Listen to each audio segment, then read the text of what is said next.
Muy buenos días a todos.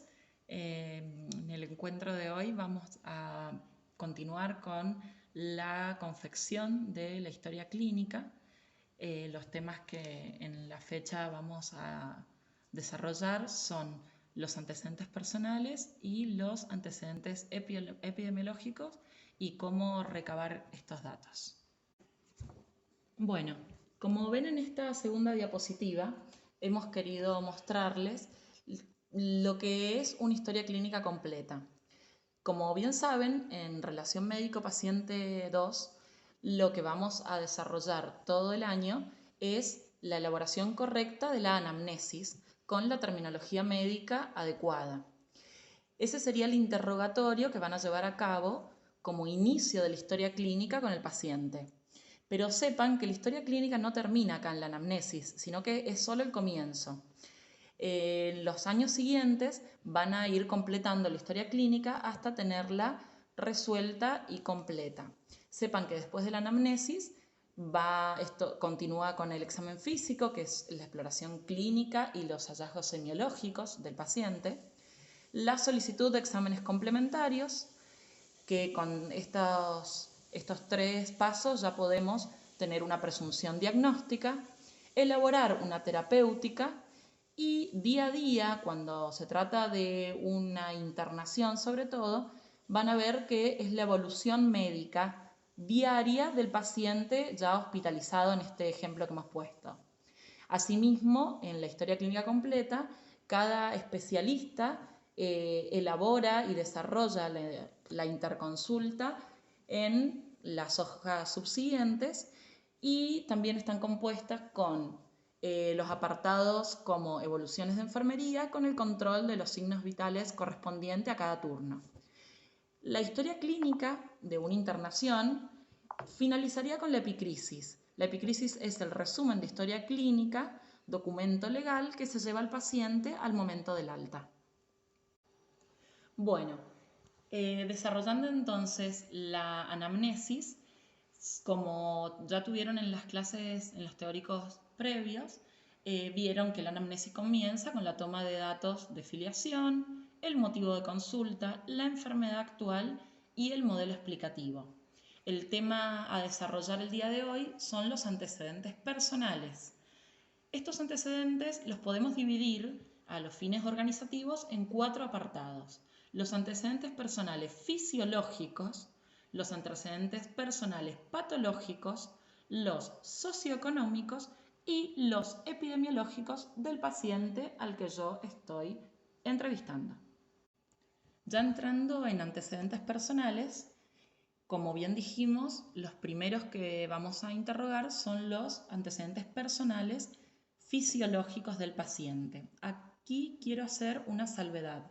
Los antecedentes personales que vamos a interrogar y el modo de interrogarlo van a cambiar según estemos frente a una historia clínica pediátrica o frente a una historia clínica de un adulto. La gran mayoría de las historias clínicas pediátricas se elaboran mediante un interrogatorio indirecto hacia el padre, madre, tutor o cuidador del niño a quien le estamos tomando y elaborando la historia clínica.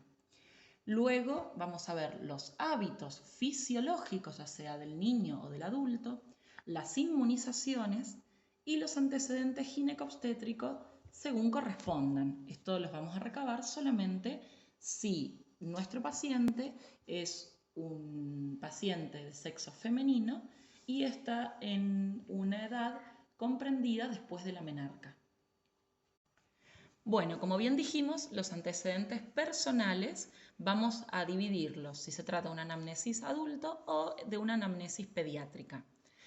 Luego ya vuelven a ser en común sus hábitos fisiológicos, inmunizaciones y antecedentes ginecobstétricos. Ahora centrémonos solamente en antecedentes personales.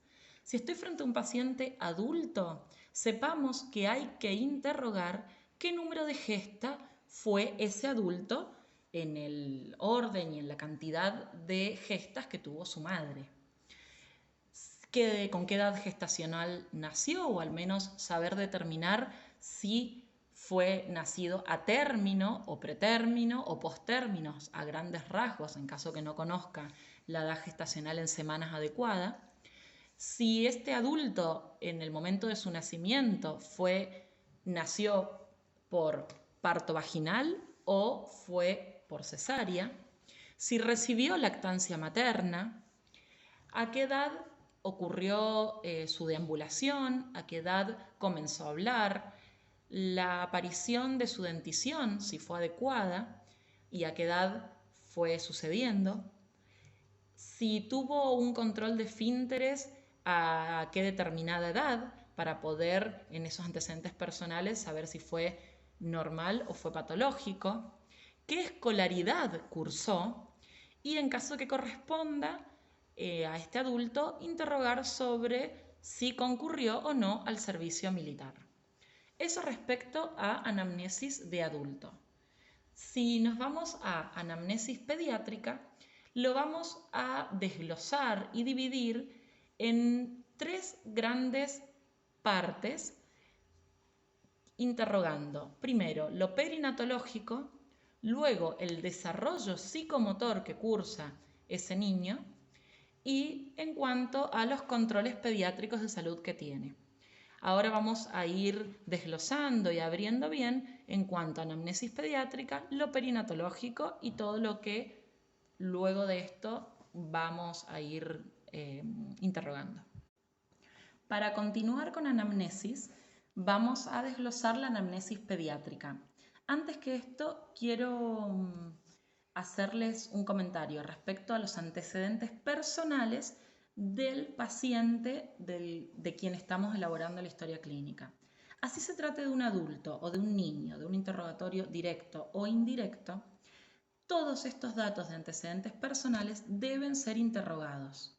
Si la persona a quien estamos interrogando desconoce estos antecedentes, hay que plasmarlo en la historia clínica, que no recuerda datos, que desconoce o lo que fuese.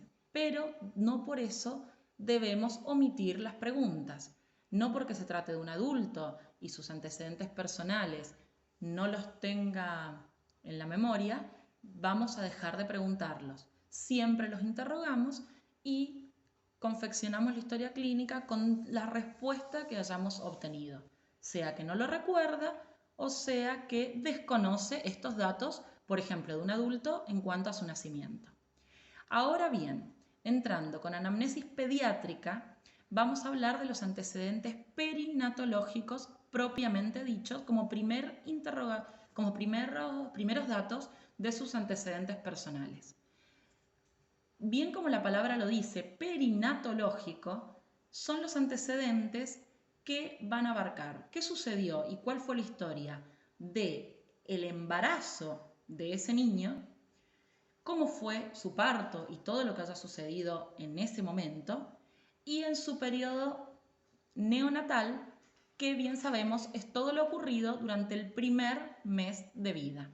Todo lo que rodea al nacimiento van en antecedentes perinatológicos.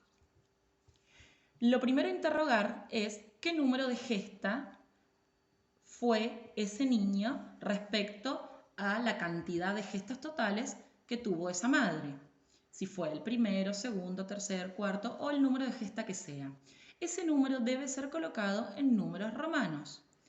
Tener en cuenta que acá en número de gestas totales hay que consignar también como gestas los abortos que haya tenido esa mujer en caso de que hubiese sucedido.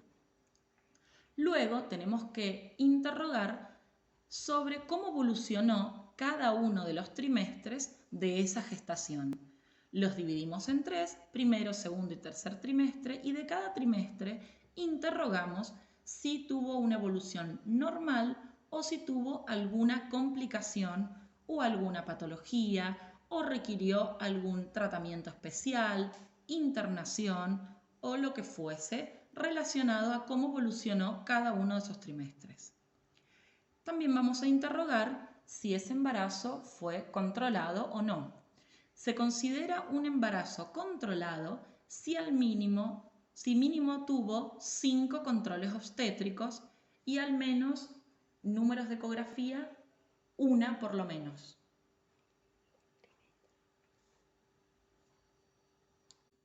Bueno, si ha tenido otro número de controles u otro número de ecografía, especificar cuántos han sido. También debemos interrogar sobre la vacunación materna. Si esa mujer en su gestación del paciente a quien estamos tomando la historia clínica recibió vacunas. Debería recibir 2 vacunas en la gestación, que es la antigripal y la triple bacteriana acelular. Ambas vacunas le proveen a ese recién nacido de inmunidad desde el momento del nacimiento si la mujer ha sido correctamente vacunada durante la gestación. Debemos también interrogar si en sus controles se ha hecho controles de laboratorio con serologías para evaluar la posibilidad de que existan enfermedades de transmisión vertical. Si le han realizado serologías, si la han hecho en qué trimestre, por lo menos en el primero y en el último trimestre de gestación. Para simplificar la forma en la cual preguntamos sobre si se realizaron serologías a esta mujer gestante, podemos interrogarlo de acuerdo a si conoció durante el embarazo que le hayan hecho análisis de laboratorio de sangre en donde se hayan investigado enfermedades tales como el HIV, la hepatitis, la sífilis, la toxoplasmosis, etc. También debemos interrogar si la madre cursó con alguna patología durante el embarazo y en qué trimestre fue esa patología. Recuerden que esto ya lo han interrogado cuando interrogaron en un principio a grandes rasgos cómo evolucionó cada trimestre de la gestación. Esto en cuanto a lo que vamos a interrogar de los antecedentes del embarazo. Ahora vamos a pasar a interrogar sobre el momento del parto. Si este niño nació por un parto vaginal o nació por cesárea. Si ese parto fue en su inicio y en su desarrollo fue espontáneo o necesitó ser inducido. Si este se desarrolló con normalidad o si cursó con alguna complicación intraparto en el momento del nacimiento. Asimismo, debemos consignar la edad gestacional con la que nació ese niño.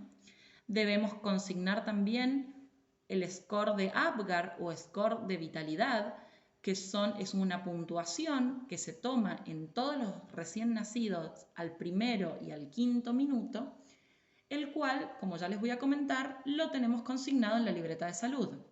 También debemos tomar el dato importante de cuánto fue la talla en centímetros, cuánto pesó ese paciente al nacer y cuál fue su perímetro cefálico. También debemos recabar datos sobre si se realizó o no la pesquisa neonatal y las otomisiones acústicas como pesquisa de hipoacusia. Respecto a la pesquisa neonatal, es un screening respecto a enfermedades raras que se hace a todos los recién nacidos por ley.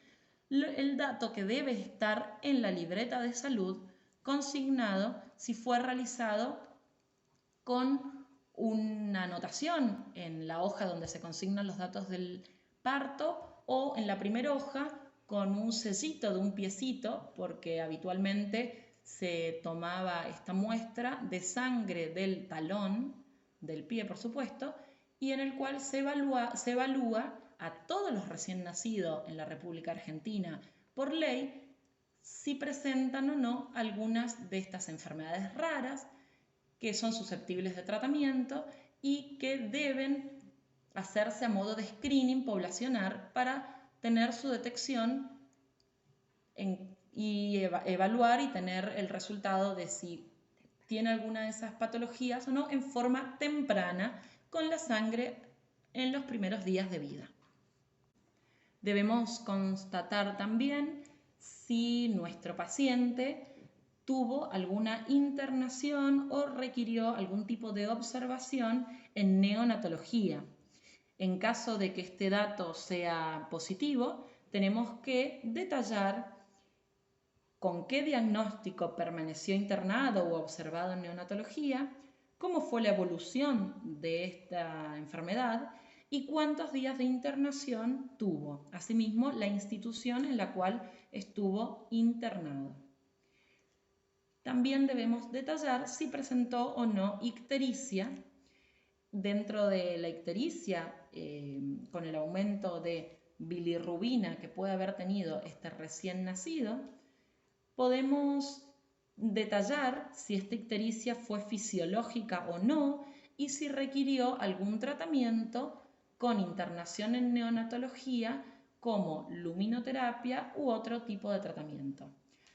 Este dato se puede recabar interrogando al padre, madre o a quien estemos interrogando para tener la historia clínica de nuestro paciente respecto a si en sus primeros días o semanas de vida tuvo de color amarillo su piel o mucosas, si se puso amarillito o no cercano al momento del nacimiento o en sus primeros momentos de vida. Respecto a la alimentación en este periodo neonatal, debemos interrogar si nuestro paciente estuvo alimentado a pecho materno. Esto se interroga respecto a si tuvo lactancia materna de tipo exclusiva sin otra alimentación.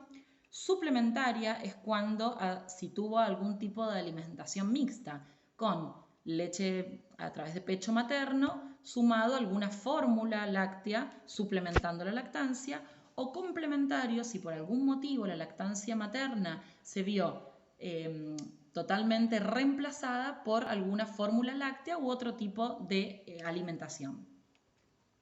Continuando con la anamnesis pediátrica, debemos interrogar sobre cómo es y cómo ha sido el desarrollo psicomotor de nuestro paciente. Toda esta información que vamos a ir obteniendo, pensemos que al tratarse de pediatría, son hitos del desarrollo que han ocurrido hace relativamente poco en su historia personal. Podemos orientar a quien estemos interrogando sobre los principales hitos del desarrollo, preguntarlos, y si estos han sucedido a una edad cronológica normal, podemos entender de que el desarrollo ha sido normal o lo contrario. Tenemos que interrogar sobre a qué edad ocurrió el sostén cefálico, a qué edad ocurrió la sedestación, la pedestación, el gateo y la deambulación. Estos datos deben ser consignados en nuestra historia clínica en meses. La importancia de estos datos y de documentar a qué edad han ocurrido en nuestro paciente es porque en este punto de la anamnesis podemos llegar a ir sospechando algún trastorno o algún retraso del desarrollo, en este caso psicomotor. Sepamos que el sostén cefálico debe ocurrir normalmente alrededor del tercer mes de vida. Al tercer mes de vida ya debe sostener la cabeza el niño. Así es como se lo preguntamos al adulto que estemos interrogando. ¿A qué edad sostuvo la cabeza? Teniendo nosotros en cuenta que esta es la edad normal. La sedestación, que significa que el paciente pueda permanecer sentado, debe ocurrir a los 6 meses. Y ahí veremos al interrogar si este hito del desarrollo motor ocurre a una edad normal o no. El paciente, los niños deben comenzar a ponerse de pie a los 10 meses. Hay algunos que pueden gatear o no y su ausencia, la ausencia de gateo, sepan que no nos lleva a pensar nada patológico, puede ocurrir o no.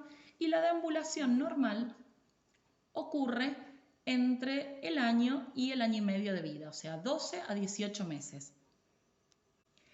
Respecto al interrogatorio sobre el desarrollo del lenguaje, esto se denomina locuela y es importantísimo que interroguemos sobre cómo ha sido el desarrollo del lenguaje y la adquisición del mismo en nuestro paciente. Según la etapa y la edad en la que se encuentre, va a ser lo que vamos a interrogar.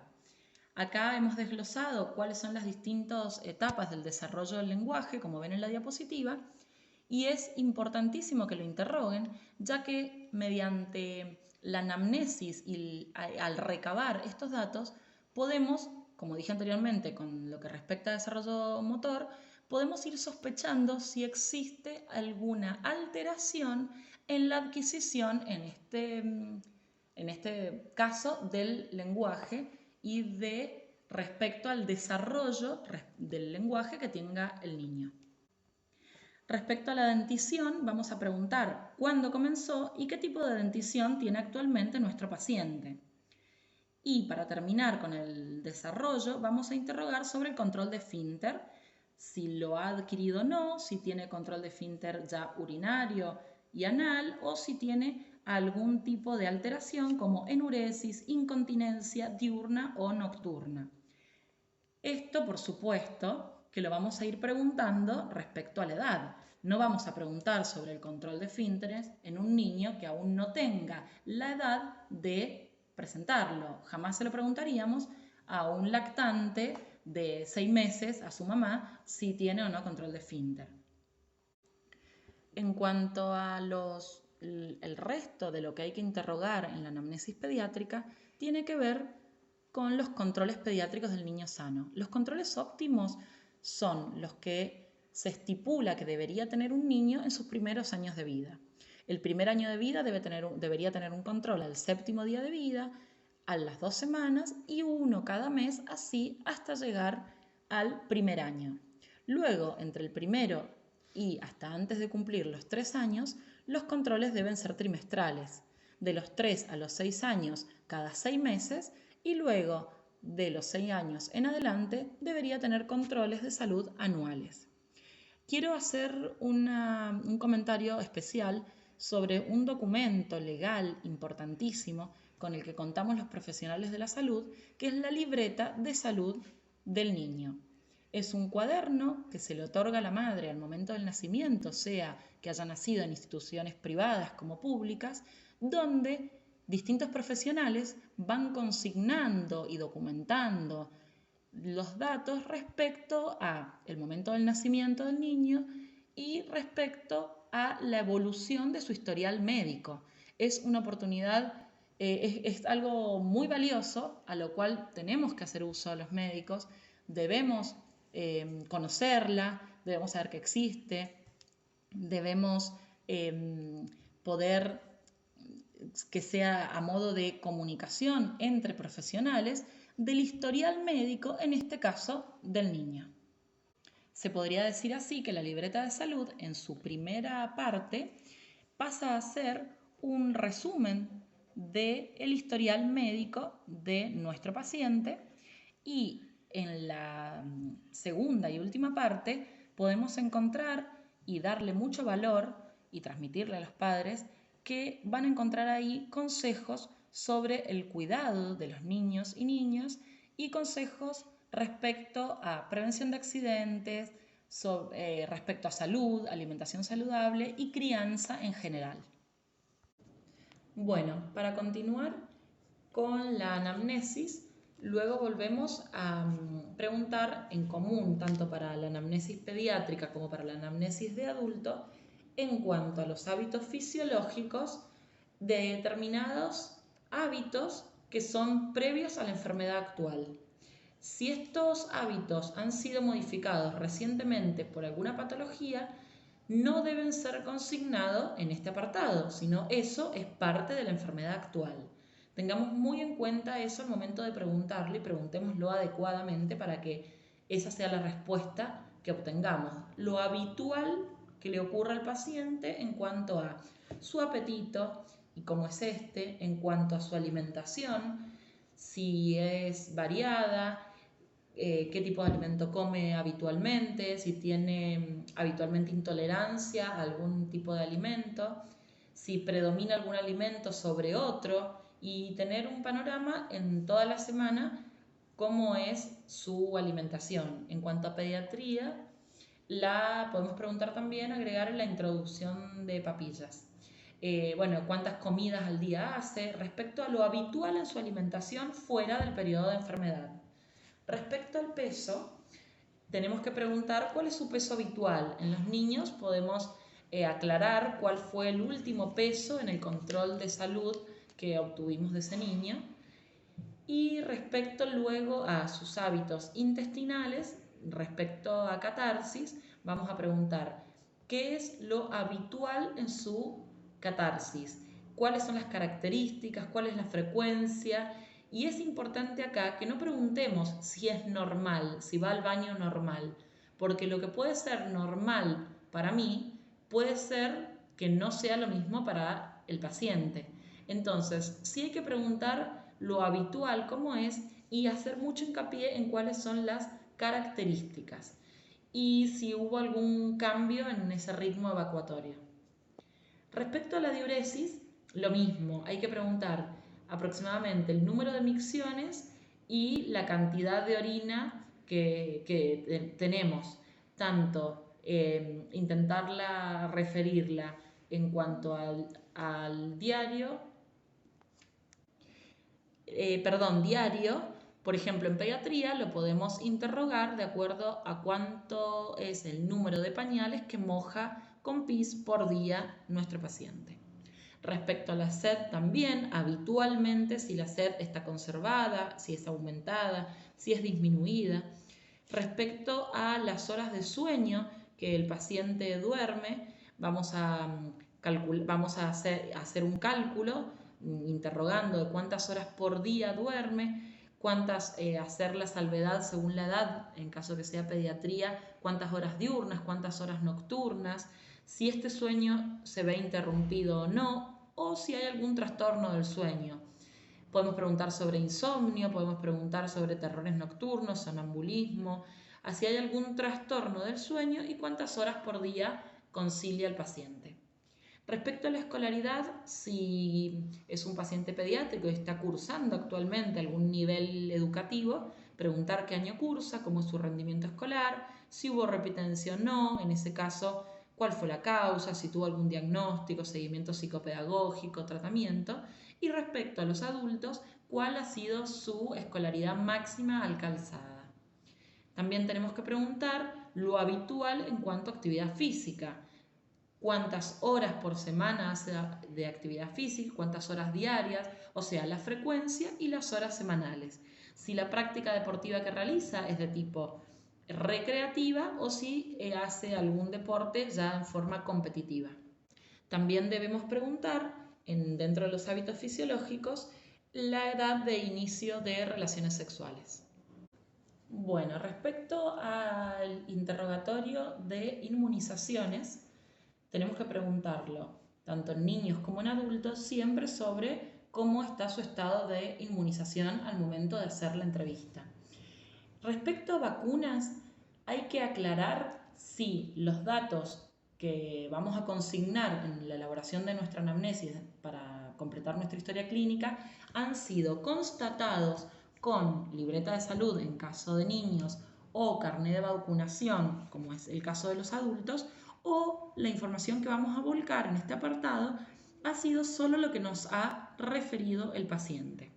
Sepamos que respecto a inmunizaciones del adulto tenemos que colocar qué vacunas recibió en la infancia, si fueron completas o incompletas, y tenemos que saber y preguntar si en la adultez tiene al día su vacuna doble bacteriana, difteria, tétanos, hepatitis B y antigripal. Hay un grupo especial que debe recibir, en lugar de la doble bacteriana, la triple bacteriana celular, que ya se los muestro en el apartado del calendario de vacunación. Y respecto a las inmunizaciones en la edad pediátrica, como lo vamos a ver en la siguiente diapositiva. Respecto a las inmunizaciones en la edad pediátrica, sepan que pueden usar la libreta de salud para corroborar, en caso de que la presente la persona que estemos entrevistando en el momento de la entrevista, la presente en mano para corroborar si ha recibido las vacunas y el calendario completo para su edad o no. Y esas vacunas tenemos que conocer bien cuáles son a cada edad, porque debemos desglosar cada una de las inmunizaciones recibidas. Esto lo pueden especificar por edad qué vacunas ha recibido o de cada vacuna cuántas dosis tiene el paciente para la edad. Como pueden ver en esta diapositiva, les presento aquí el calendario nacional de vacunación. El que rige actualmente en la Argentina lo van a encontrar como PAI, es el Programa Ampliado de Inmunizaciones vigente en este año. Lo pueden ver respecto al grupo etario y a la edad de nuestro paciente, qué vacunas tiene que tener al día, tiene que haber recibido y qué vacunas también debe recibir respecto a si pertenece a alguno de los grupos de riesgo o si vive en algunas zonas especificadas en donde debe recibir, además de todas las vacunas vigentes, otras respecto a la zona en donde habitan. Existen de hecho vacunas que están fuera de este calendario, que si el paciente las tiene colocadas, debemos también consignarlo.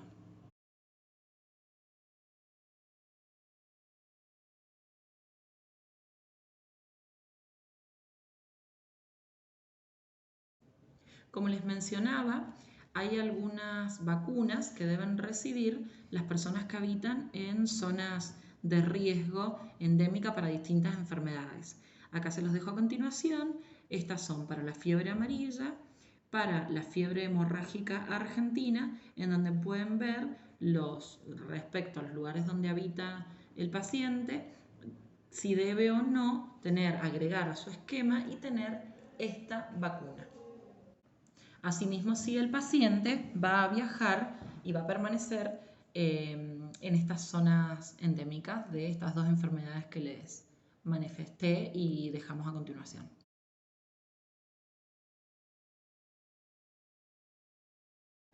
Bueno, acá les dejo una diapositiva con un apartado particular.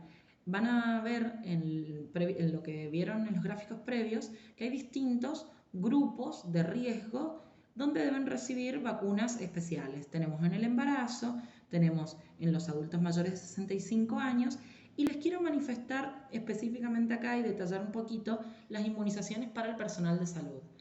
Y recordarles que ustedes como estudiantes, cuando se retomen las actividades y la asistencia a los hospitales, van a ver que sus docentes les van a recordar que deben tener al día 3 vacunas principalmente. Hepatitis B con sus 3 dosis, que seguramente se los han exigido y documentado en el carnet de vacunación al ingreso a la facultad, pero anualmente deben también agregar la vacuna antigripal de ese año, por supuesto. Y la otra vacuna que deben tener al día es la triple bacteriana acelular. Se los considera a ustedes personal de salud, entran y salen de los hospitales, de los centros de salud y de las instituciones y deben estar protegidos y proteger también al paciente para no ser portadores de determinadas enfermedades, como sobre todo la Bordetella pertussis, y que podemos enfermar al paciente.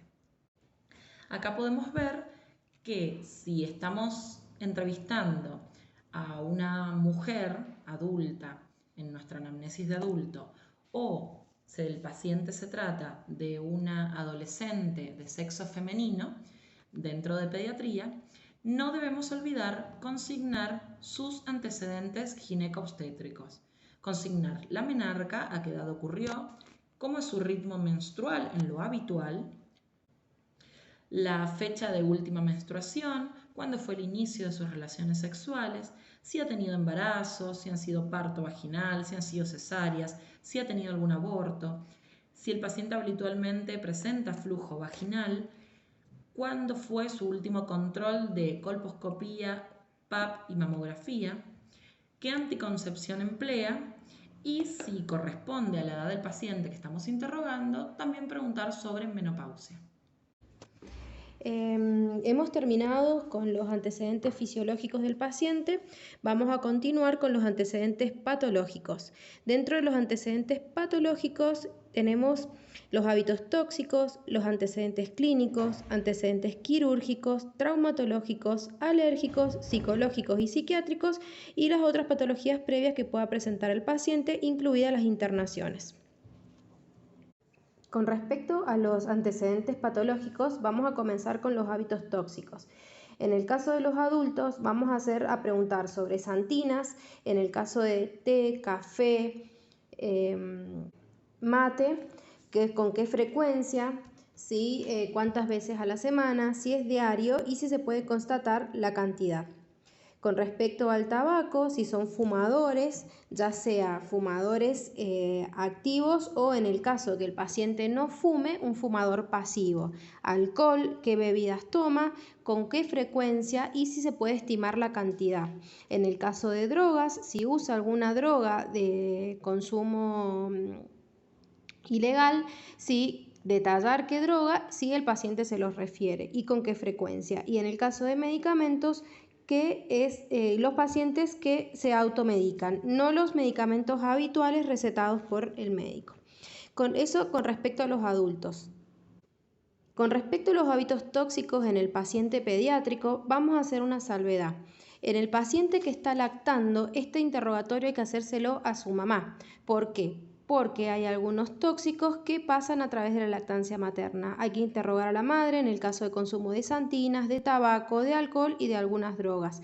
Con respecto al tabaco, por más que la madre no fume, también constatar si hay algún familiar que fuma porque está expuesto el paciente al humo del tabaco que también lo va a predisponer a distintas enfermedades. Continuando con los antecedentes patológicos del paciente, vamos a hablar de los antecedentes clínicos.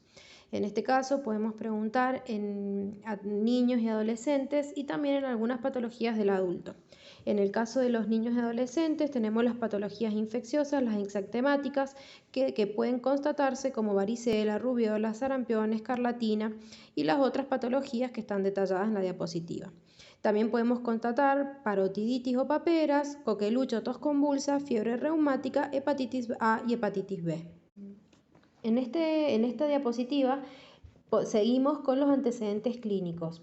Acá vamos a detallar las enfermedades que tiene el paciente, como hipertensión arterial, dislipidemia, diabetes, asma, EPOC, enfermedades de transmisión sexual o algún otro tipo de patología que tenga el paciente. Muchas veces hay que hacer un interrogatorio dirigido preguntando por cada una de estas enfermedades porque el paciente a veces no los considera como una patología. Preguntar dirigidamente, ¿tiene hipertensión? ¿Tiene algún problema con el colesterol? ¿Tiene problemas respiratorios? ¿Tiene azúcar en la sangre o diabetes? Hacer un interrogatorio dirigido para estas enfermedades frecuentes. Aquí tenemos que constatar, detallando cada una de las enfermedades, desde cuándo se le hizo el diagnóstico, si toma alguna medicación y cuándo fue el último control que se realizó con su médico de cabecera.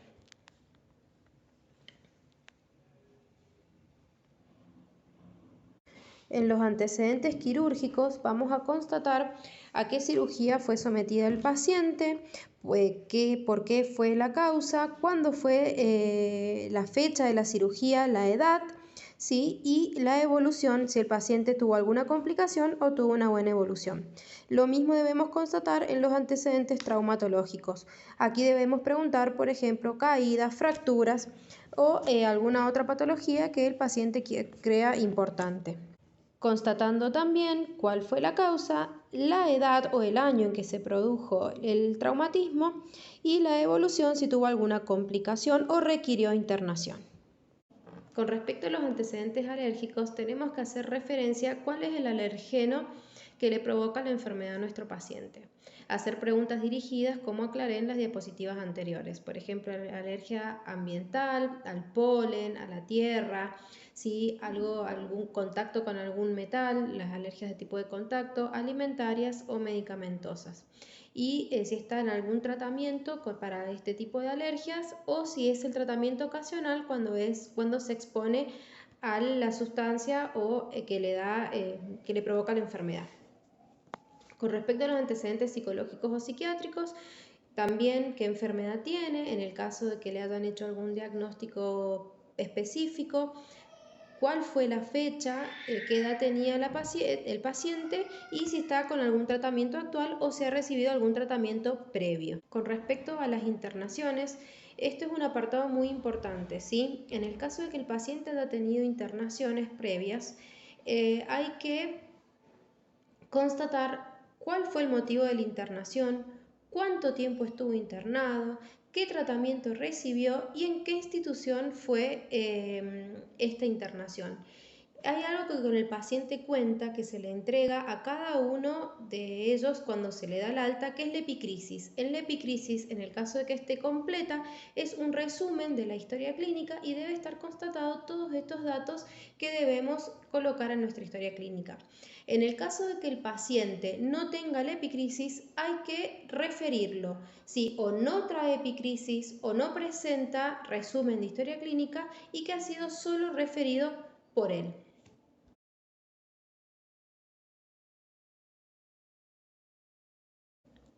Vamos a hablar sobre los antecedentes socioeconómicos. Aquí tenemos que incluir las características de la vivienda, ¿sí? Que vamos a hacer referencia si es antisísmica, es de material, si es de adobe o mixta, si está revocada, de qué material es el techo, de qué material son las paredes y los pisos, ¿sí? Si tiene contrapisos, si tiene baldosas o si es piso de tierra. Con respecto al baño, vamos a hacer hincapié si es adentro o afuera de la casa, si tiene cloaca, pozo séptico, ¿sí? Y hacer preguntas específicas con respecto a esto, porque podemos llegar a conocer si el paciente está predispuesto al contagio de algunas enfermedades. Con respecto a la presencia de servicios, preguntar la luz si está bien conectada o está de forma ilegal, el gas si es natural o envasado, la presencia de tener agua corriente o pozo, que también nos orienta si el paciente puede llegar a tener riesgo de contagiar alguna enfermedad. Con respecto al número de habitaciones, aclarar cuántas habitaciones tiene la casa, el número de convivientes, que aquí podemos hacer referencia si hay hacinamiento o no, y en el caso de la pediatría, que es muy importante, la cohabitación y el colecho. Con respecto a la presencia de animales, si tiene animales domésticos o de crianza, si recibe algún plan social, cómo es la relación ingreso-gasto, si esto el paciente se los puede llegar a referir o ustedes pueden deducir si son suficientes o insuficientes, ¿sí? Y también hacer referencia acá si tiene obra social o no. Que con esto podemos llegar a poder también ver qué facilidad puede llegar a tener el paciente para acceder a los servicios de salud. En el caso de la anamnesis pediátrica, acá podemos constatar también los datos de filiación del padre, la madre y o el tutor, haciendo referencia al nombre del padre, la madre, la edad, la ocupación y el grado de instrucción. ¿Por qué es importante destacar esto? Ya que la anamnesis pediátrica es una entrevista indirecta y también cuando uno le va a dar las indicaciones al paciente, por ejemplo, el plan terapéutico que debe seguir en domicilio, el nivel de instrucción nos va a orientar cómo tenemos que llegar a explicar o a darle a ese papá o a esa mamá el tratamiento de su hijo, y en el adulto también. He dejado para el final de esta diapositiva hacer referencia con respecto a lo que es la calefacción, el tipo de cocción y si hay presencia de humo ambiental, ¿sí? ¿Por qué? Porque acá podemos llegar a conocer la causa de la enfermedad del paciente en el caso de que tengan problemas respiratorios. ¿Sí? Si es una patología respiratoria crónica, el hecho de que el paciente se calefaccione con leña, cocine con leña o que haya mucho humo ambiental, el paciente puede empeorar sus enfermedades respiratorias crónicas y en el caso del niño predisponerlo a las crisis obstructivas en el caso de que tenga una predisposición a las mismas. Vamos a hablar sobre los antecedentes epidemiológicos. ¿Qué significa antecedentes epidemiológicos? Es el riesgo que tiene una persona de contraer una enfermedad si está expuesta a diferentes factores ambientales. No significa que la persona tenga la enfermedad. Eso lo aclaramos ahora para poder entender las diapositivas que siguen.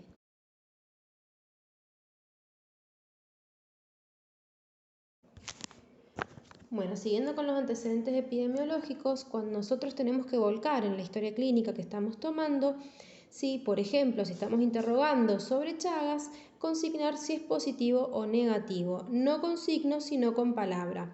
Y en el caso de que sea positivo, justificarlo, ¿sí? Y en este caso, ¿qué es lo que tenemos que justificar? La exposición probable, ¿sí? En el medio ambiente que está expuesto el paciente, ¿sí? Por ejemplo, posibilidad de contacto con vectores, características de la vivienda, algún enfermo, ¿sí? En la familia.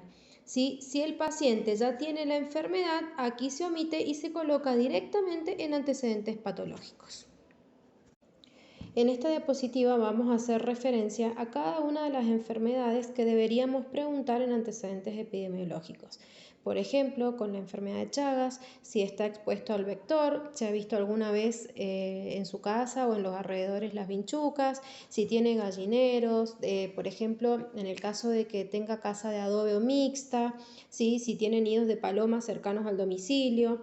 Con respecto a la tuberculosis, la presencia de tosedores crónicos en la familia, ¿sí? O contacto con algún enfermo diagnosticado o que haya estado internado en algún hospital que tenga internación con pacientes con esta patología. Con respecto a la hidatidosis, acá hay que hacer referencia al faenamiento casero, los carneos caseros, embutidos caseros, que se hacen con los desechos, ¿sí? Que quedan del animal. Por ejemplo, hay personas que los tiran, los comen los animales domésticos y ahí es cuando se produce el contagio a través de las heces de los animales. Citacosis, el caso de aves, que tengan aves que estén enfermas. ¿Sí? Fiebre tifoidea, agua no potable.